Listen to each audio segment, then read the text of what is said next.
Have you ever wondered if you were enough for God to use? One of my favorite verses is to sing, "Whatever you're doing in this season, don't do it without me." I'm not going to sing it with y'all because I don't want to hurt your ears. And my other favorite is, "I'll say yes, Lord, yes, to your will and to your ways. I'll say yes, Lord, yes, I will trust you and obey." But sometimes I've struggled to believe that God wants to really use me. Is it just me, or have you ever felt like in your walk you've disappointed God? The Bible gives us a reminder in Zephaniah 3:17. "The Lord your God is in your midst. The mighty one will save. He will rejoice over you with gladness. He will quiet you with his love.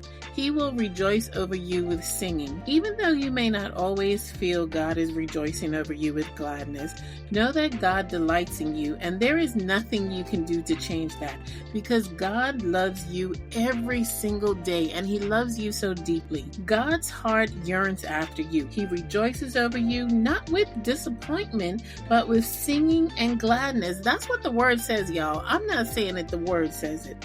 There's nothing passive about that.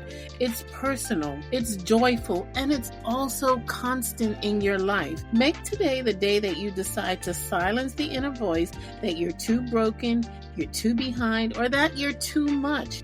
Because listen, God already knows who you are, what you've done. And I imagine his rolling his eyes at you saying, "Girl, please." We don't have time for that, because the best is still yet to come for your life. So today, let the truth of his love quiet your fears and insecurities as you root yourself in his plans and purpose for your life. Remember, God sees you as a vessel full of possibility, and he's going to help you be all that he created you to be, but you gotta trust him. Thanks for joining me for 1 minute on purpose.